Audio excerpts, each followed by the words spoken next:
Koktuma angka bkhakbri lukufangni thong shakno khemotoni fano hoija koktuma rongno lukurongni bwskango phonok lai tongo hamya jorao bo shangni bagai wansuya kari lukurongni bwskango bachawai phonok lai no tongo hasteni koktuma thumnai rongni shak hamna wansugoi aguli press club covid vaccine ti शिखार थाई खलाइजाखा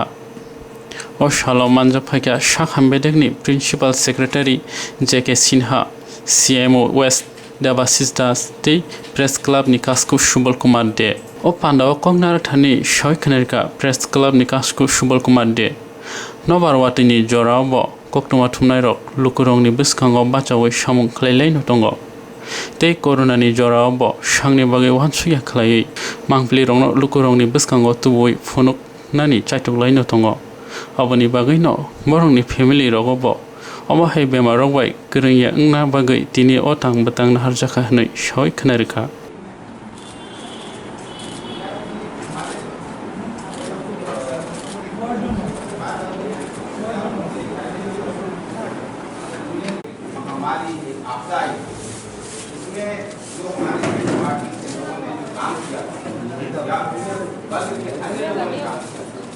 आप लोगों ने से बहुत लोगों ने प्रस्तुत किया था उनको সিনিয়র এবং ন্যাশনাল হেলথ মিশনের যারা আছেন এখানে আমার যারা সহকর্মী সহযোদ্ধা প্রত্যেকেই অভিনন্দন এবং আজকে টিকা গ্রহণের জন্য যে বিশেষ ব্যবস্থা রয়েছে তাতে আপনারা অংশগ্রহণ করার জন্য আমরা খুশি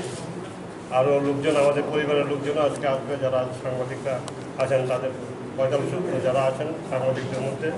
এবং তাদের পরিবারের সদস্যরাও ডেকে নিতে পারবে এই টিকাদান উৎসবকে সাফল্যমণ্ডিত করার জন্য আপনাদের সবাইকে ধন্যবাদ জানাই বিশেষ করে মিস্টার সিনহাকে একটা অভিনন্দন জানাচ্ছি উনি একটা বিশেষ ব্যবস্থা থ্যাংক ইউ माननीय प्रेसिडेंट प्रेस क्लब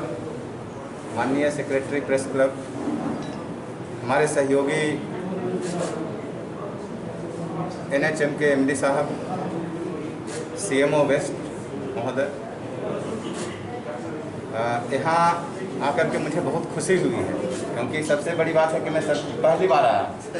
तो इसलिए आपने हमें आमंत्रण किया इसके लिए बहुत बहुत धन्यवाद क्योंकि जब प्रणव जी ने मुझे बोला क्या पाइएगा क्या मैंने कहा बुलाएंगे तो जरूर आएंगे ऐसे तो बिना निमंत्रण के आदमी ससुराल भी नहीं जाता है तो जब तक बुलाइएगा नहीं मैं क्यों आऊँगा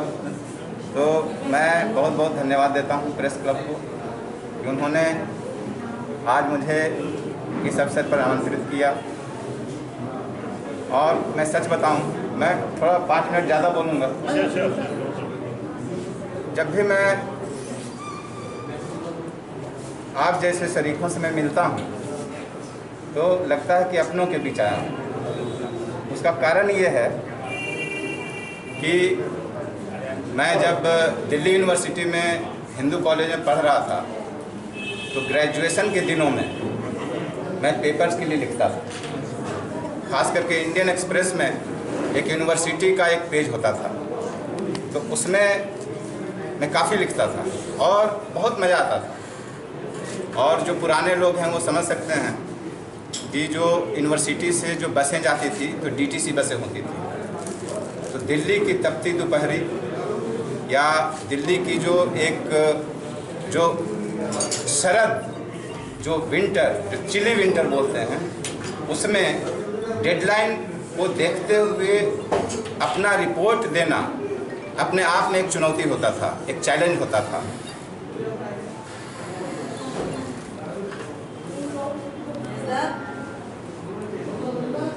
तो उन चुनौतियों को कैसे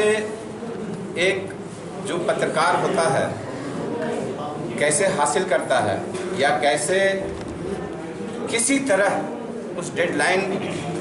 को पूरा करने के लिए कितनी मशक्क़त करता है कितनी मेहनत करता है मैं समझ सकता हूँ और ख़ास करके जो नौजवान लोग हैं जो इस फील्ड में शुरू में आते हैं उनके लिए एक क्रिएटिविटी का एक उत्साह रहता है एक जो इंथुजियाज्म जो बोलते हैं कि नहीं कुछ करना है जैसे हमने कुछ देखा, उसके बाद उसको असेस किया और उसके बाद उसको लिखना क्रिएटिव वे में, जिससे कि जब एडिटिंग टेबल पे जाए तो कम से कम उसका हरास हो, कम से कम कमी हो। और उसके साथ साथ चूँकि उस समय इनकम का कोई सोर्स नहीं होता है, तो जैसे तैसे कभी ऑटो से, कभी बस से, कभी जैसे मन हुआ, कभी पैदल ऑन फुट, तो एक तरह की जो जद्दोजहद रहती है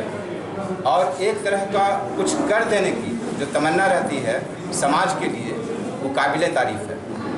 आप लोगों के बीच आया, मुझे बहुत अच्छा लग रहा है। और जो आज का ये जो टीकाकरण का अभियान है, जैसा कि मैडम ने पहले ही बोला कि एक टीका उत्सव के नाम से 11 अप्रैल से 14 अप्रैल तक चलने वाला है, लेकिन इसमें बात ये है कि जब से ये टीकाकरण शुरू हुआ तो माननीय मुख्यमंत्री जी ने हमें बुला करके बोला